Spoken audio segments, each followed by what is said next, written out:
All right, so we will get started. Welcome everyone to the Northwest Straits Surfrider chapter meeting for the month of May. We have a whole bunch of speakers tonight that we're really excited about.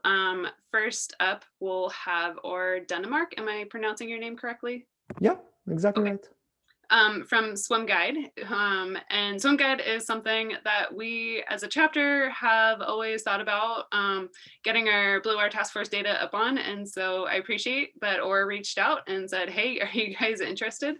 So he's here tonight to give us more information on that and what it takes to get there. And then after that, Laura Hermanson from the Washington Department of Ecology Beach program is going to talk about some of the water quality testing that we help out with at the state level. And then Erika Douglas is going to then present after that. And she's part of the Whatcom County Pollution Identification and Correction Program. So she does water quality testing in marine water and freshwater all throughout the county and has lots and lots of really great information. So because we have so many speakers and some of them are calling in from far away and some have little ones where it's just about their bedtime too. So I think we'll get started. So, or if you want to take it away, go for it. Yeah, thank you so much.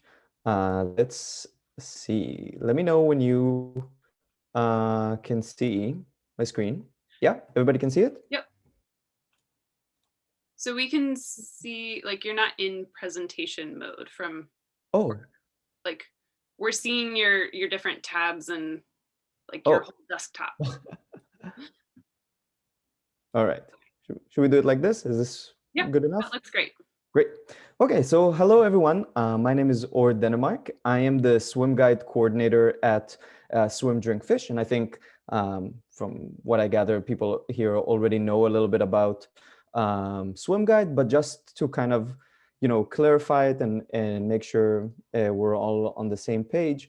So Swim Guide is a project of Swim Drink Fish. Swim Drink Fish is a registered charity in Canada. We're mostly based out of Toronto, but also in Vancouver and in Halifax. And we're all about connecting people to water. Kind of the big theory of change in Swim Drink Fish is people protect what they love. So in order to protect the water, all we need to do is make people fall in love with the water. And if we can get them to love the water, they will make decisions to protect it. So Swim Guide is a project that was designed and made to kind of get people to the water, get people to fall in love with the water and get them wet. And we do that by sharing water quality data and information about the beaches, about what should people expect, how to get there, and like how to get to the beach, and what should they expect when they get there.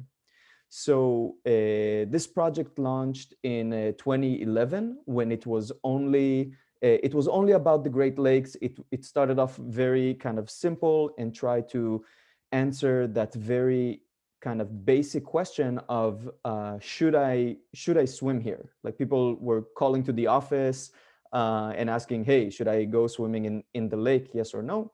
And I'm really happy to say that Swim Guide has grown since. We are active in 10 countries now with over 6,000 beaches. And we use the term beach very loosely. So any point of recreation with the water, we consider a beach. So it could be a riverbank, a swimming hole, a tiny cave with some water at the end. It's all beaches to us.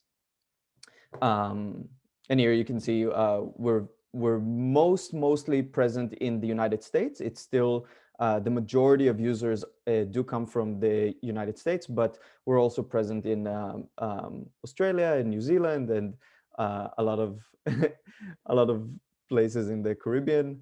Sorry, my partner keeps popping into the frame here. I'm gonna try to. Sorry about that.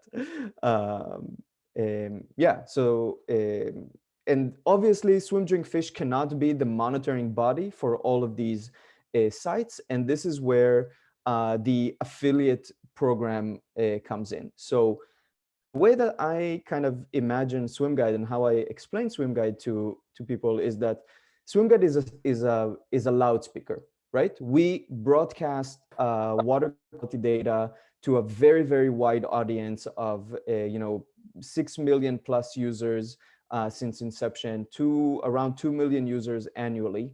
But we need the people who do the monitoring themselves so we can plug in their music, right? So the relationship, or like the win-win that I see here for the affiliates, is that we provide a really big loudspeaker to broadcast your work. So you go out and you test the water, you have the results, and that's great. And you can plug that music, those results to SwimGuide and reach a very, very wide audience of people who are looking for that information. So again, SwimGuide is an app and a website, and people can just it's completely free. You don't need to create a username. You don't need to, I don't know, sign up for anything. You can just log on or download the free app and start using it immediately to find where is your closest beach that you can recreate in. So it's completely free. If you go on SwimGuide, each beach, each kind of site is represented in a very similar way. So for example, this is just a snapshot of a beach. This is in San Diego, California, also by a Surfrider chapter. We have several Surfrider chapters already on the platform. And as you can see, it has a picture, it has the name of the site, it has some blurb of what is this place, what can you expect when you get there, and most of all, it shows does it meet or fail to meet recreational water standards. And then it also states when was it sampled last and by whom, and all that. And it's very important. I'd like to emphasize that you will get all of the credit for the hard work that you do. So again, the way I see it is SwimGuide is a platform for you to broadcast your work. So, and as you can see on each beach, on each beach page, on each site, it states clearly who is the monitoring body for this site. You will also have kind of an affiliate page, which is more information about exactly who does the work and where is this data coming from, and you will get full recognition for the work that you do. I think that Surfrider specifically is in a very interesting position because of the Blue Water Task Force site. So usually when I explain to affiliates what is the time commitment that is involved in joining the affiliate program, there are two commitments. The first one is setting up the sites, so creating these pages, which I will teach you how to do, and you have to find good photos and write the description and stuff. And the second commitment is updating the result themselves. So going online, and once you have the water results, updating the sites. But because you are using the Blue Water Task Force, that part could be automized. So SwimGuide has specifically designed a system to be able to draw automatically the results from the Blue Water Task Force site, because you provide your information in JSON, which is open data, and SwimGuide knows how to use that. So in terms of time commitment, it is quite minimal for you. But the potential here for you to expose your work to millions of users in the United States alone, I think is definitely something worth considering. There are other like bells and whistles that SwimGuide can do for you. You can use it as a platform to communicate messaging or advertise yourself, ask for donations if you'd like. There are functions to kind of draw the community's participation, to get them to submit reports about what they're seeing in the water. There's all kinds of stuff like that we can talk about it a little bit later. But yeah, I really want to be respectful of your time. So I still have like maybe 2 minutes until the 10-minute mark. Does anyone have any questions specifically about what is the deal with Swim Guide and what are we trying to do? I guess I have one question that popped up in my mind. I think Yeah. this is great, and I'm glad that our chapter is finally getting on board with it.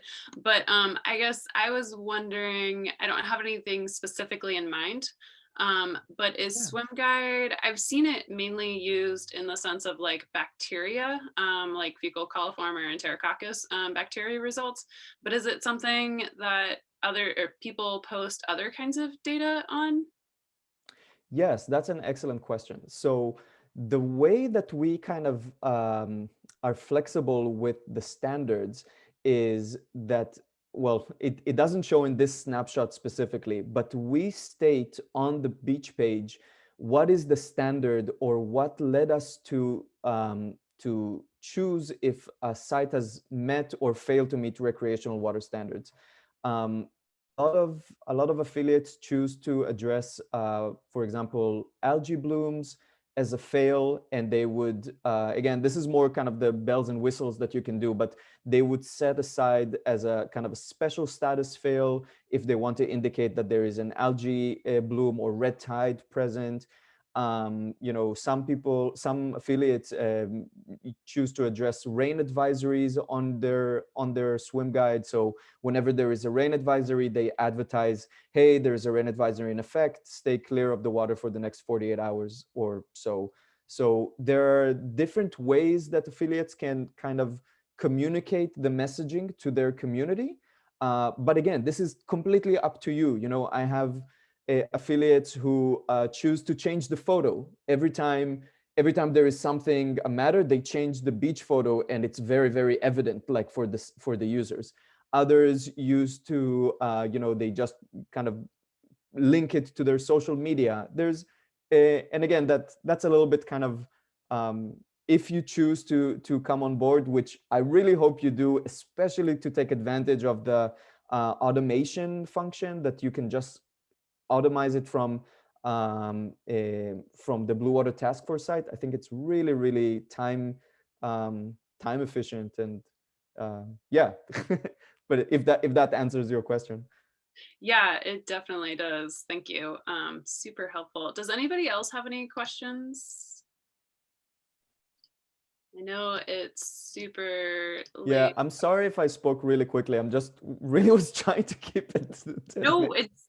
you did, you had a lot of information, and I feel like you conveyed it in a very concise package. So that was great. And I also wanted to add too, as we transition onto our next speaker, that up on Swim Guide, last time I checked, the Ecology Beach Program data that we helped to collect is actually up here in Whatcom County. The Puget Soundkeeper Alliance, I think, manages and makes sure they ensure that that data gets up there. So I just wanted to let folks know that some of the data that we help collect is already up there. It'd be great if we got more of it up there. I think we need to discuss maybe later on how we're going to put all the pieces together to make it happen. But I think there's some commitment here to see if we can get it to work out. Yeah, So and do you have I'll anything just else?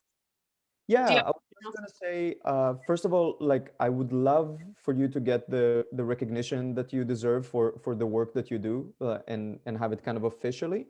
And I really invite everyone, if you have any further questions or you just remembered something, feel free to shoot me an email. It's or @swimdrinkfish.ca. So I think it's pretty easy to remember, but yeah, I'll do my best to respond to all the questions. Okay, great. Thanks so much. And Liz, thank you for putting that email into the chat box if folks want to grab Oh, it. And or you are more than welcome to stick around, but I know that it's super late. So if you're winding down for bed, no worries if you take off. But thank you so yeah, much for joining us. I know yeah. it's super late your time, but yeah, really enjoyed it. Thank you.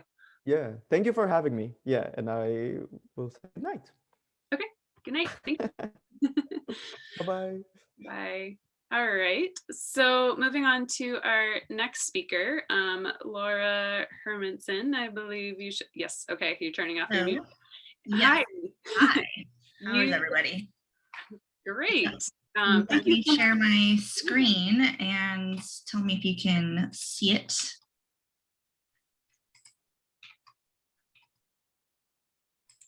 Yes, looks Okay. great.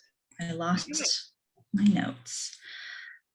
Okay, well, that was really great. We do submit our, well, I'm not sure who, our data does go to the swim guide, and I have provided some guidance to them before, but I'm not, you said that it was the Puget, who puts the data on? Puget Sound, not the partnership, the, who did you just mention? Puget Soundkeeper Alliance. That's who it said put it on there. It said it was from Ecology Beach program, but it like who the person posting it was Puget Soundkeeper Alliance. Okay. Yeah, I've communicated directly with the swim guide before, but yeah, it's a really great resource. So as you said, if you do volunteer for Surfriders, that data does eventually get there. So I'm going to kind of do a beach program overview and stick to my time. And so I'll begin. So my name is Laura Hermanson, and I'm with the Washington, the Beach program, which is a co-coordinated program between the Washington Departments of Ecology and Health. And so Beach stands for Beach Environmental Assessments, Communication, and Health. We keep beachgoers safe by coordinating monitoring efforts of a fecal indicator bacteria at local beaches. And this prevents people from getting sick from water contact. The season goes from Memorial Day to Labor Day at select high-risk, high-use beaches throughout Puget Sound.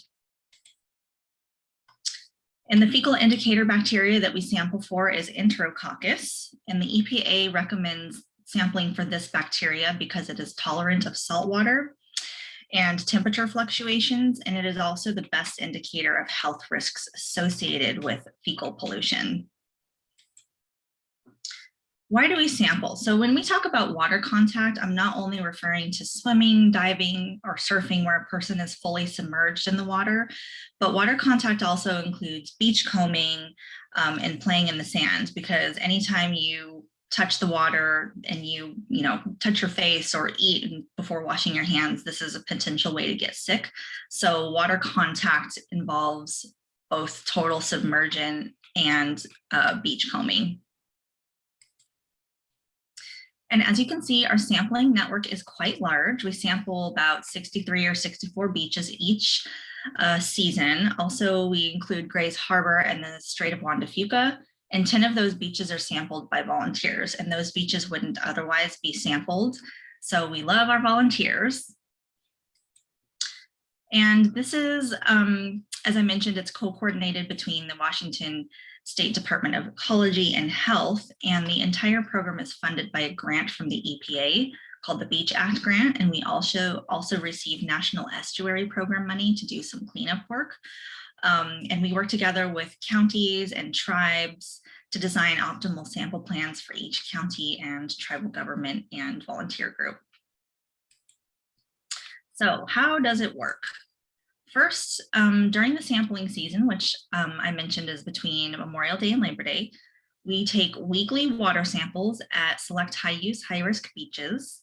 And within 24 to 48 hours, the lab notifies us of the results, and we look for high levels of bacteria. We use a beach action value to make decisions based on bacterial results. So if Enterococcus levels exceed 104 enterococci per 100 mils of water, then a beach advisory is issued, and this advisory warns beachgoers to swim at their own risk. We can also preemptively close a beach if there's a sewage spill or other known event that could impact human health. And preemptively closing a beach means that we can close that beach quickly without having to sample and wait for results. If we see high numbers of bacteria, we notify the public that there is an increased risk of illness of swimming or water contact, and we do this using a couple different methods. First, we communicate with our swimming advisory map, which is located on the Ecology website. So during this sampling season, at any time, you can see what's happening at a particular beach, and you can also get results. We post signs at the beach alerting people about the water quality. We also have a blog on the Ecology website, an email listserv. So if there's a closure or advisory, we send out an email in a timely manner. We also use social media, so Facebook and Twitter, to tell people, alerting them about water quality. And ultimately, the goal is for beaches to be open to the public and safe for recreation.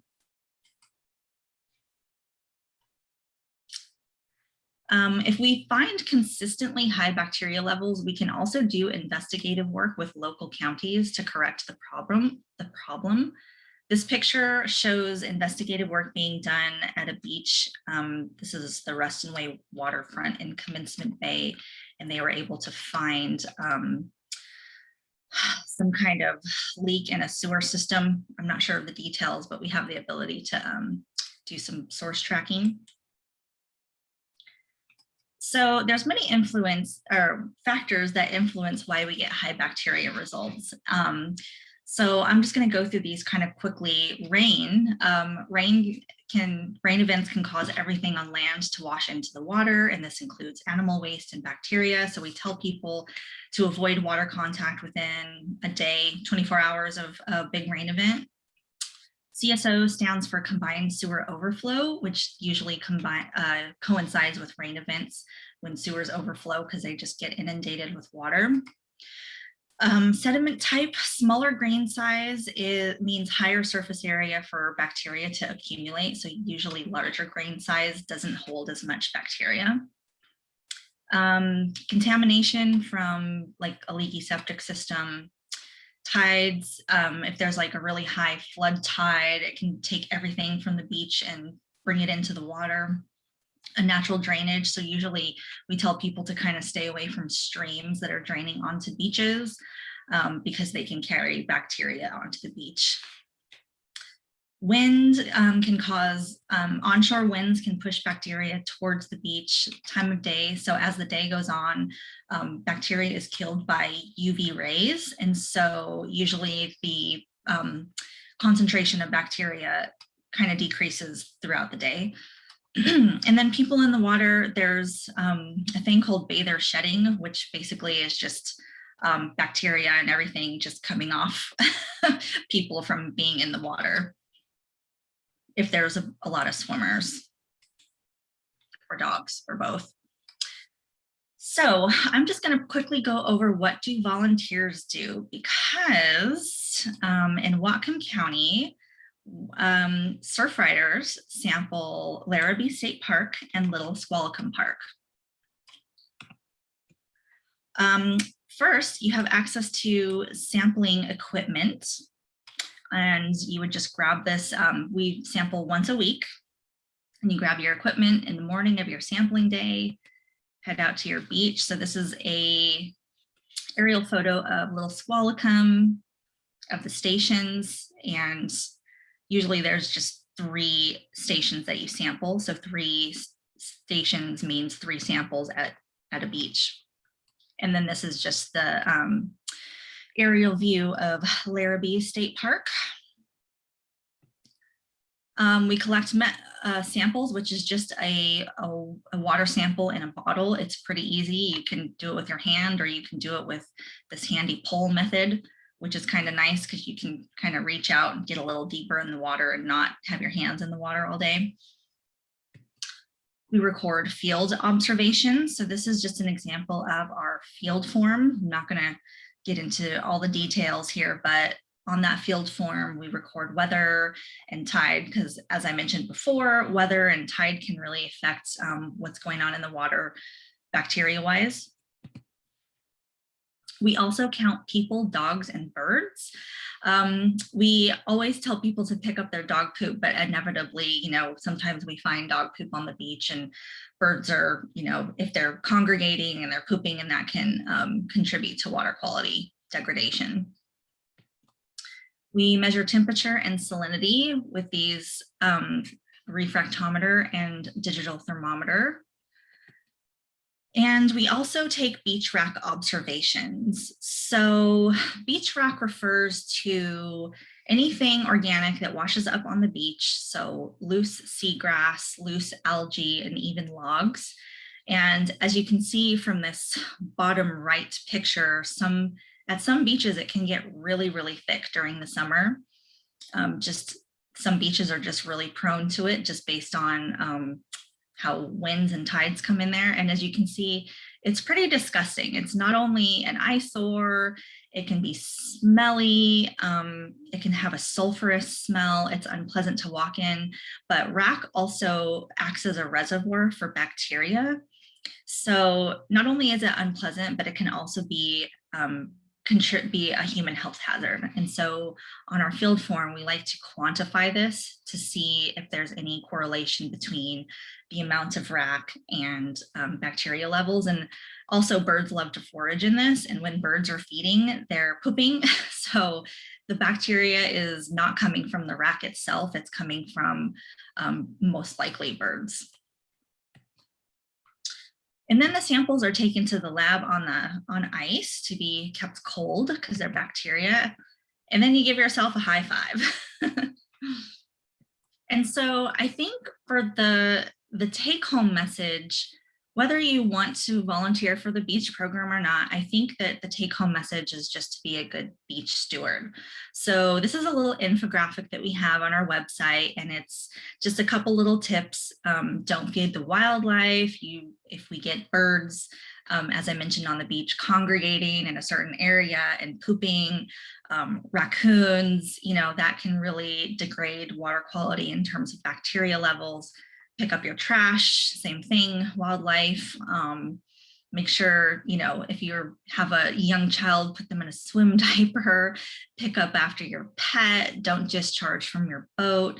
And so our website has some tips for beachgoers and for swimmers on just how to be a good beach steward. So that's kind of my main take home message. And then I have a couple of resources here. So maybe Eleanor, you can make these available to folks if they're interested after we're all done with this, but a link to the beach program website. And then we have a sampler training video for, which really came in handy when COVID hit, because it's training that we can do virtually for not only volunteers, but for staff too. It's a good reminder.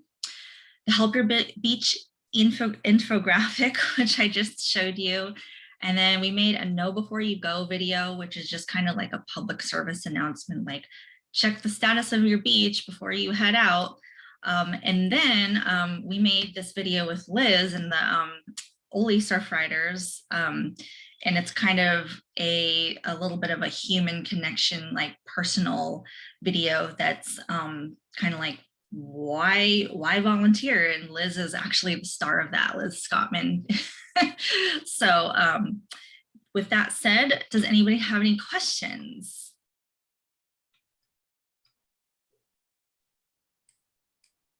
Any questions out there? I know sometimes it takes a minute, especially if you're like trying to type in something or you're trying to find the mute button. I know that mute button can get a little bit tricky sometimes. But we are starting up we're doing our trainings the week of May 24th at Larrabee and Squalicum, the two sites that Laura showed there. So I am excited for us to get started. And it's also really nice too, because the beach program uses an accredited lab, and they sample once a week during the summertime when there's more folks out. And so I feel like it complements our Blue Water Task Force really well, because we only sample once a month throughout the year. And so it's good to kind of get that picture of what's happening all year round, but also get that finer detail of what's going on when people are more frequently out at the beach. So Yeah, and it's great because you're sampling, it has an immediate effect, right? So like if you find high results, then there's an immediate effect. Like well, usually what we'll do is resample, but we can close the beach if we see a problem. And so that's really cool because a lot of sampling in science, and some of you can attest to this, you take samples and take samples and take samples, and then there's not an immediate, you're like looking at data forever. So it's kind of cool to have that like immediate action. It definitely is. Yeah. Especially because in the meantime, people are out there potentially swimming in water that they might not want to be swimming in. So it's good to know, and good to have that immediate action. Yeah. So I think that unless there are any other lingering questions out there, thank you so much, Laura, for presenting tonight. That was really helpful. And thanks for sharing with us. I'll put my email in the chat, so if anybody's interested or has questions, they can email me. So thanks for having me. Yeah, thank you. All right, so let's move on to Erika Douglas, who works for Whatcom County and does so much water quality testing all over and is involved in lots of stuff. And I think all of our speakers, when I approached them and said, can you present in like 15 minutes? And I know they could probably present for like 15 hours of material. So thank you for condensing it down. But I think it's nice to also hear more on the local perspectives. So Erika, you should be able to share your screen, but if you have trouble, let me know.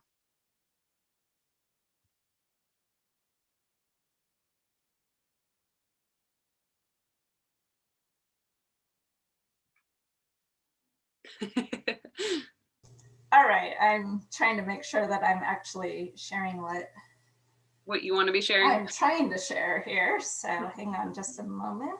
Sorry about that. That's okay. And also thank you for sticking around into the evening for this. All right, is that showing the presentation? That looks great, yes. Okay, excellent. Well, thank you so much for having me here tonight. Glad to be able to join you. And actually, I will just be really re-emphasizing a lot of the messages that you've already been hearing about tonight. So thank you, Or and Laura, and sharing information about water quality and our marine beaches. So I'm going to bring it to Whatcom County specifically and talk about how the water here in Whatcom County is connecting us and how we can work together to make sure that it stays clean. And this is going to be fun, I can tell. All right. New system. Every operating system is a little different here. So, think about Whatcom County and what a glorious place we live here. So we get to live, work, and play in a place that has these majestic peaks that are highlighting our skylines, and at the opposite extreme, over 140 miles of marine shoreline, all in one county. So I'm going to ask that we take a little bit of time to follow this water that connects us from those peaks all the way down to the marine shorelines. So I would guess that many of you spend some time up in the mountains, and you can think about those snow caps and glaciers that are feeding those little mountain streams and bringing it down into the forks of the Nooksack. And then that combines with our agricultural creeks as you get down into the lower Nooksack and some of our other coastal drainages, as well as with some of our forested streams and urban stormwater. All of this comes together into our bigger water bodies of our river, the Nooksack River, and many of our coastal creeks up in Drayton Harbor. That's California and Dakota creeks. We have Terrell Creek feeding into Birch Bay, Chuckanet Creek going into Chuckanet Bay, Squalicum Creek and Whatcom Creek feeding into Bellingham Bay. So all of these pieces are connected. And as they continue traveling downstream, they discharge ultimately into our marine waters. And so, as you can see, all of that water that is moving from our snow-capped peaks is traveling through this entire watershed of Whatcom County, and the mini sub-watersheds. So I'm going to ask you all to take just a second here and get into the chat box if you can, and type in a few words about why water matters to you. And try to think specifically about Whatcom County, but you can also think about your bigger experiences. And Eleanor, I might have to ask for your help in sharing those as they come in, because I'm not sure that I will see them very easily. Yeah, we have It's Life, recreation, marine life, tide pooling, paddling, swimming, low tide beach walks, clamming, or calming, sorry, calming, clamming too, I guess. It's the origin of life. So lots of excitement for water for sure. Yeah, so those are all great qualities of water. Also thinking of, drinking water for all of our communities, drinking water for the many farm animals and pets that live in our watersheds, all of the irrigation for our crops that are grown in this county that feed us.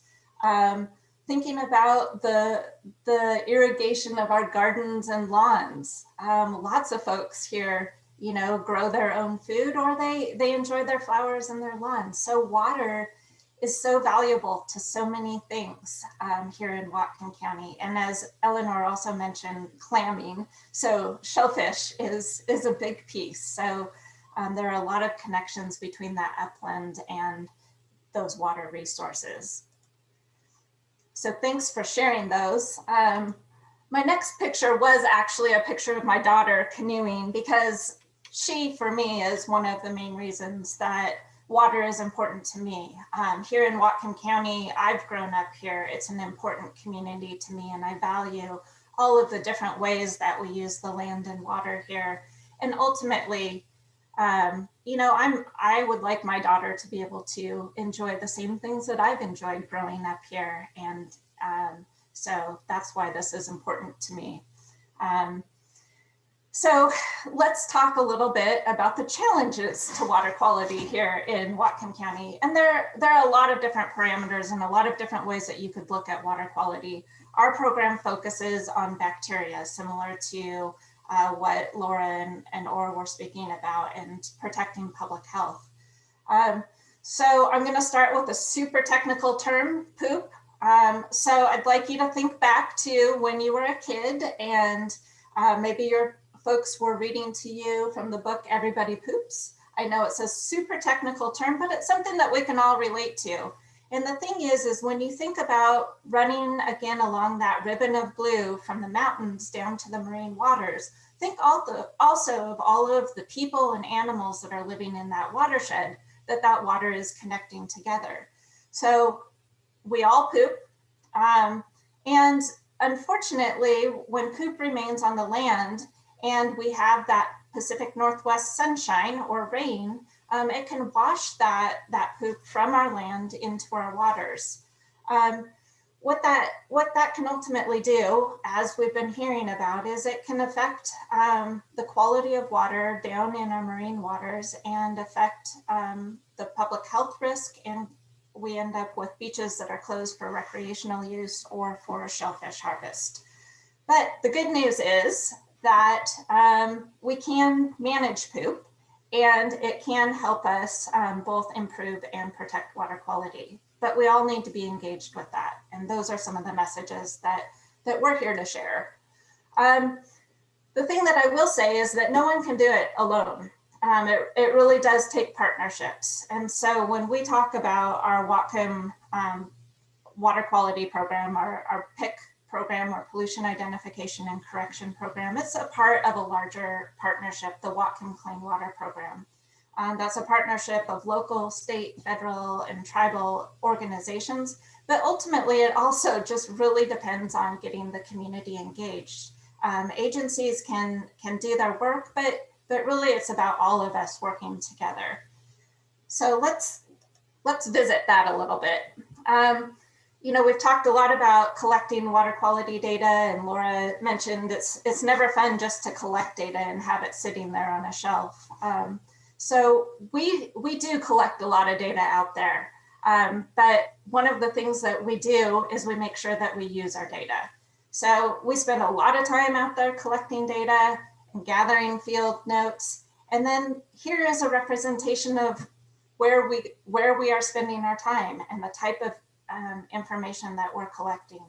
So we have over 100 stations that we sample at least monthly in Whatcom County. And then you probably want to at least double that to look at stations that we sample in focus areas. And those are typically areas where we've seen patterns of water quality hotspots and we want to bracket and get more information.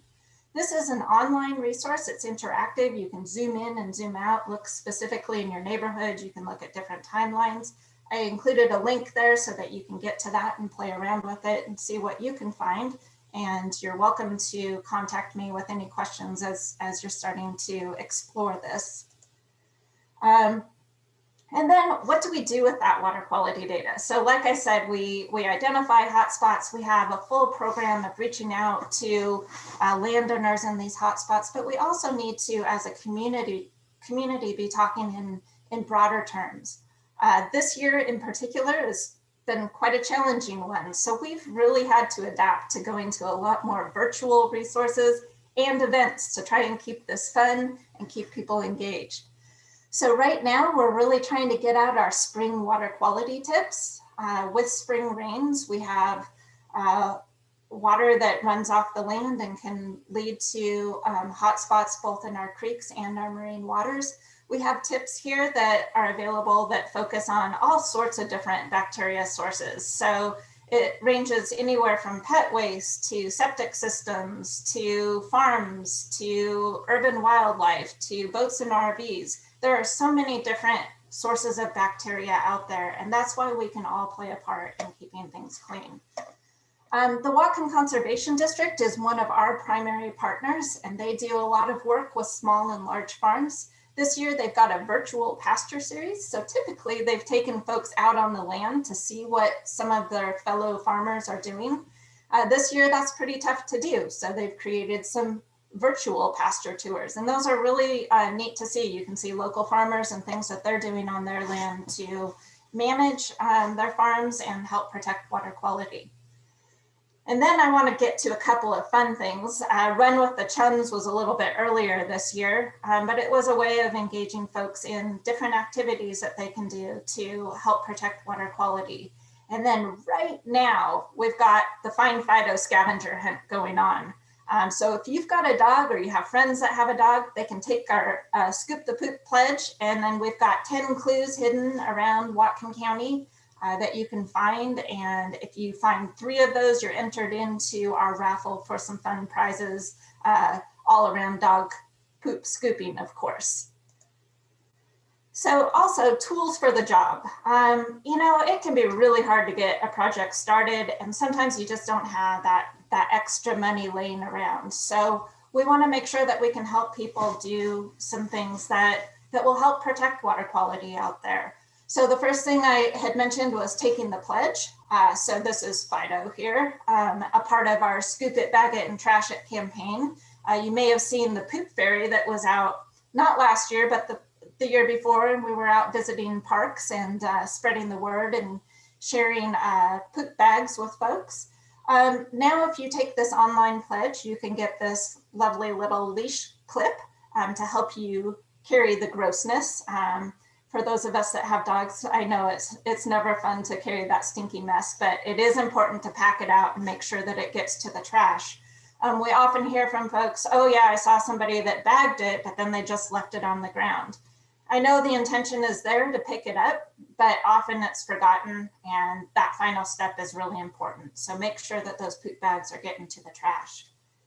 As I mentioned, Whatcom Conservation District is one of our primary partners. And so working with small and large farms, we've got a couple of different tools there. We've got some rebates for heavy use areas, barn gutters and fencing. And then we also have some larger programs that help with manure storage and and all sorts of different projects to get people going on new management strategies, enhancing what they're doing. And we get really incredible feedback from that. And it's nice to be able to help provide that tool.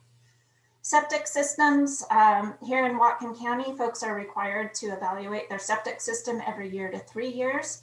That evaluation, you know, it's a cost, and we recognize that. So we have a rebate program to help folks out with that evaluation, getting their septic system pumped or installing equipment to make sure that it's running well. If you take care of your septic system, just like if you take care of your car, it will save you money in the long run. And then here's a place where we can all plug in, sharing the word. What we really find is that folks learn a lot more from their friends and neighbors than they will from somebody like me talking from an agency about our various programs. You know, hopefully my friends and neighbors also listen to me, but I get it. You know, it's nice to hear about an experience that somebody that you know has had. So one of the things, so some of the things that we do, the Whatcom Conservation District has started sharing a landowner spotlight. So this is small farmers that have worked with the Conservation District, and they do an interview with the Conservation District and share their experiences. And for a lot of folks in the community, this has really helped get over some of the barriers of working with a new agency that they aren't familiar with.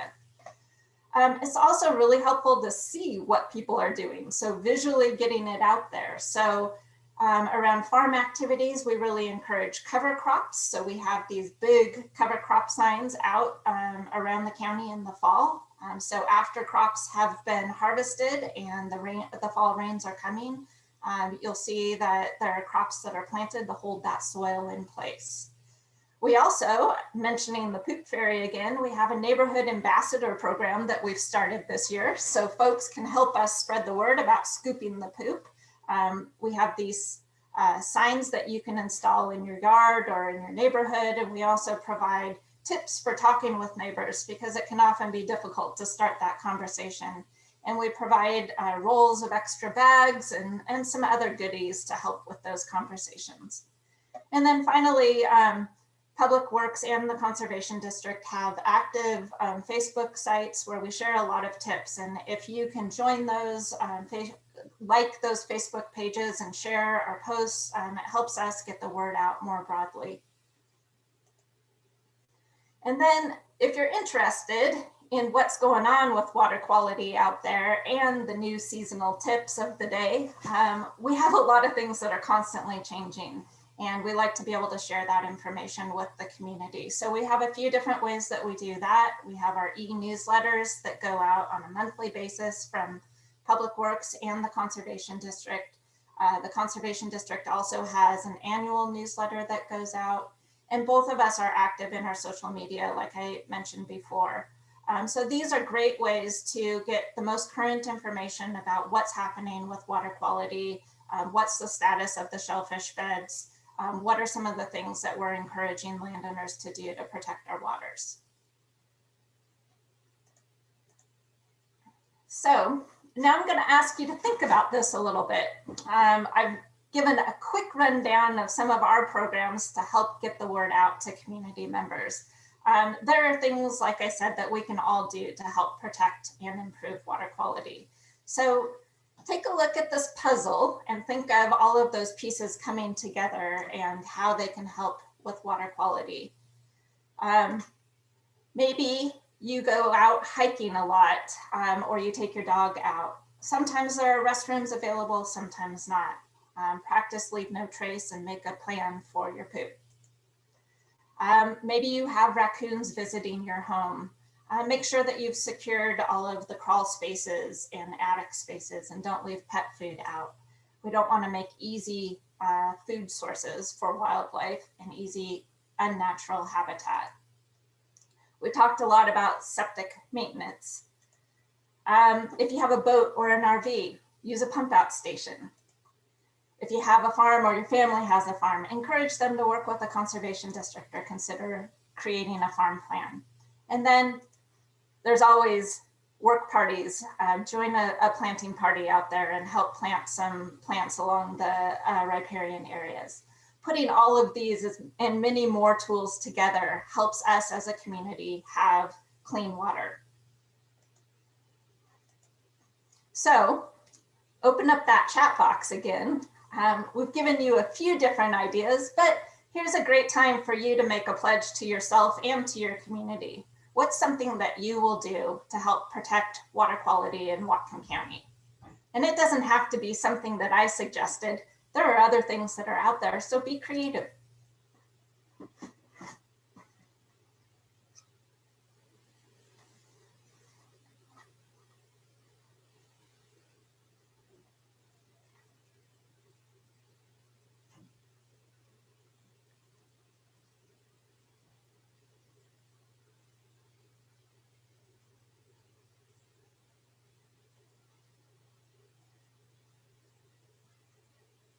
So we had used my platform as a student to spread the word, scoop the poop for my dog, talk to my neighbors about doing the same, don't feed wildlife. Any others out there? I know it can take a little while to tape these things out.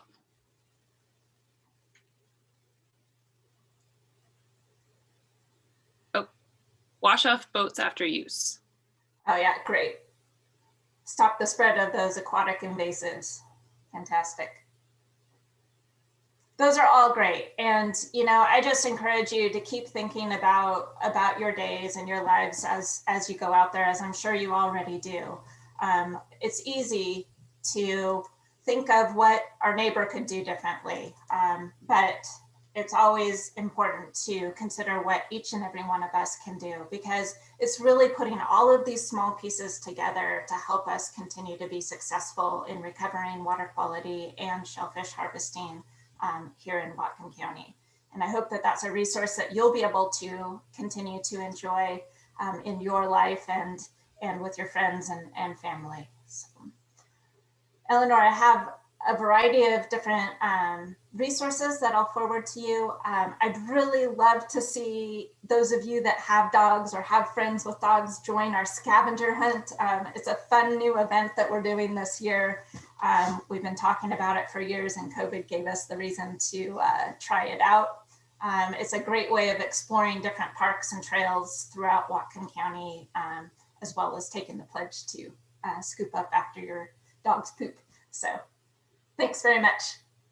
Awesome. Thank you so much. I did put in a few links. That's not totally comprehensive. I feel like there were some more things in there, but I did put a link to the Find Fido website so folks can visit that. And I know that part of what inspired, I guess, this evening of water quality talks was at a previous meeting, some folks were talking about how there was a lot of dog poop around their neighborhood that didn't seem to be getting scooped up. And so the neighborhood ambassador thing might be something some of us also explore as well.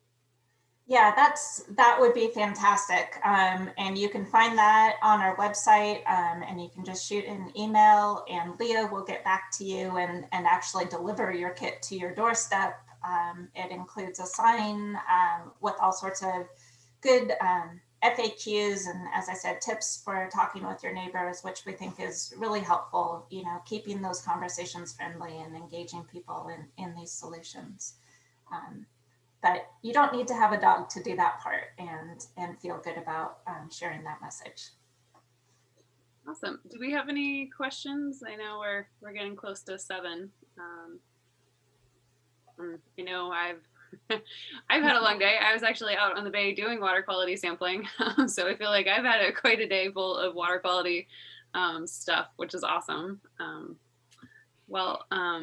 Thank you so much for joining us tonight. I know it's been a late evening for you, but really appreciate you being here and sharing what the county is up to and how folks can get involved too and find out more information.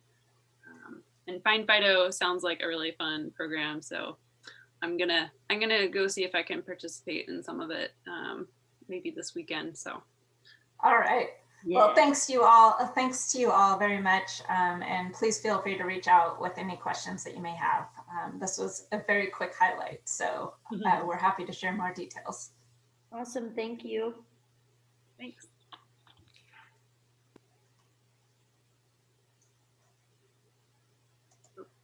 Are you able to stop sharing screen? Yeah, there you go.